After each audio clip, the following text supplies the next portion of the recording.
Peace and blessings in this corner boxing 24. Good morning, everyone. Hope all is well. Hope everybody's doing okay. I'm doing pretty good myself. And I want to just talk about this weekend, man. There's a few fights on this weekend. And specifically, I'm going to talk about Erickson Lubin, which was the main event against Sebastian Fundora. Great fight. It was a awesome fight.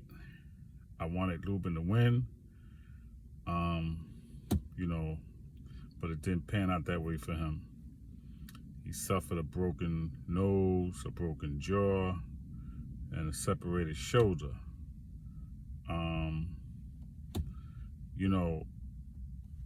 I can't say that I know how to fight somebody that's that tall with that kind of height, 6'6", with a reach like that. So I can't be too critical of him.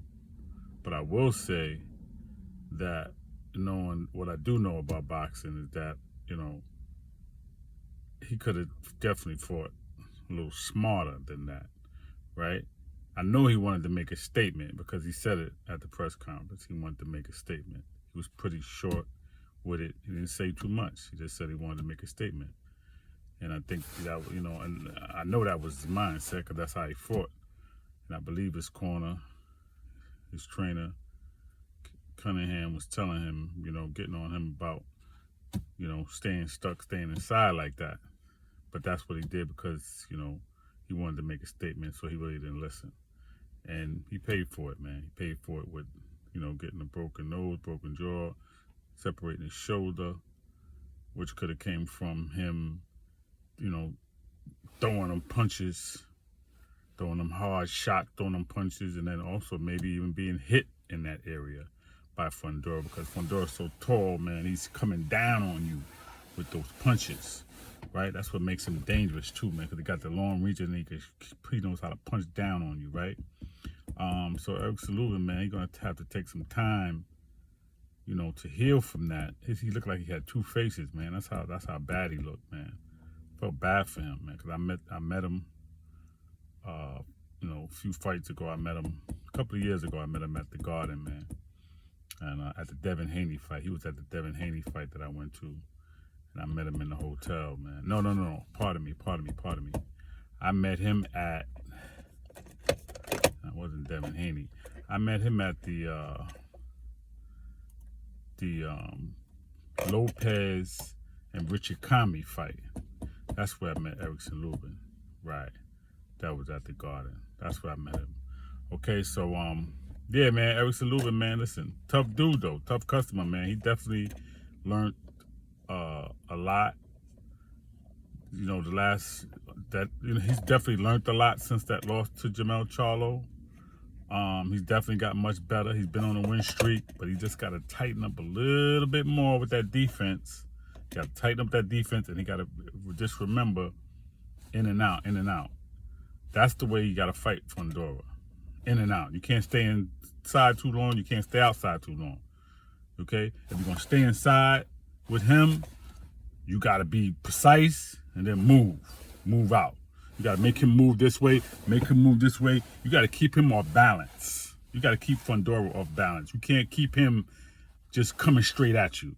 You got to make him go this way, you come down that way. You got to make him go this way, you come that way. You got to go angles with him. You know what I mean? And when you get your shot, boom, boom, you gotta come out. You can't stay there because he got that long reach. He got that height. And he got some, power to it. He got some good shots. You know what I mean? So, he hurt Lubin, in the earlier rounds, dropped him. And he's susceptible to that. He's been dropped. We know, what Jamel Charlo did, but we also saw him hurt in the Rosario fight before he stopped him. So we know that that's still there, man. And that's why he has to be even more careful. All right? So mind over matter, man. You don't fall into your emotions in that ring, man. You got to be smart, man. You can't, I want to make a statement, but I got to make a smart statement. Okay? Because now you got another L on your record. And you was in line to be the mandatory for Charlo and Castano, but now Fundora is there. And then here's the thing. after the fight, when he was questioned, he said he wishes that Erickson Lubin recovers, he has a speedy recovery, and that he's okay.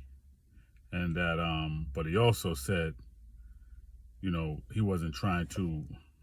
He said he hopes that he can fight again soon, but it won't be with us. See, so they're not trying to give him. It wasn't a rematch clause, obviously, and they're not trying to give him one because it was a tough fight too, even for Fundora. So they're not trying to go that route. He's trying to do something else now. And I mean, listen, that fight to me was close enough that it should be a rematch. It should be a rematch in that fight. I would say that because they were going at it. He dropped him. Okay, it was stopped because of the face, the swelling. But if it wasn't for the swelling, you know, Lubin would have probably stopped him. He would have probably won that fight. I believe so. So just based on that, I would say it should be a rematch. But I don't know if that's going to happen. You know, that may not happen. So he might have to eat that, rebound, and then see where he goes from there. But it was a good fight. It was a great fight. And, you know, the main thing for him right now is to heal, let his face go down, recover from that broken jaw, that broken nose, that separated shoulder. And that's going to take him some time, a few months, and then maybe he could get back into the swing of things. And, you know, because he's still top tier, man, after that fight, man, and from what the work that he's been doing for the last few years. So he ain't like he dropped him all the way back to the bottom. You know what I mean? He's still in a good position, right? It's okay. It's all right. 24-2. It's okay. You know, you're going to be all right, man. Just pick up, get back on the horse and ride, Lubin. Okay? You ain't got nothing to feel bad about. And just, you know, remember what you need to do for the next fight. Make a statement. Just be a little bit better with it. That's all, man. You know? The co-main event was good. Tony Harrison rebounded with Garcia, man. He picked him apart, fought him good. I kind of felt like he was going to win that fight. Tony Harrison, you know, he can fight, man.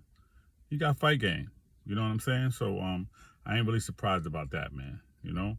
But peace and blessings in this corner boxing 24. Please subscribe to the page. Let me know, you know, how you feel about the comments, what you like, what you don't like. It's okay. You know, we can agree to disagree. If you don't appreciate or like something that I say, just let's be respectful about it. Okay? But yeah, like the page, subscribe, support me. I appreciate it. And everybody enjoy the rest of your day. Peace and blessings in this corner boxing 24.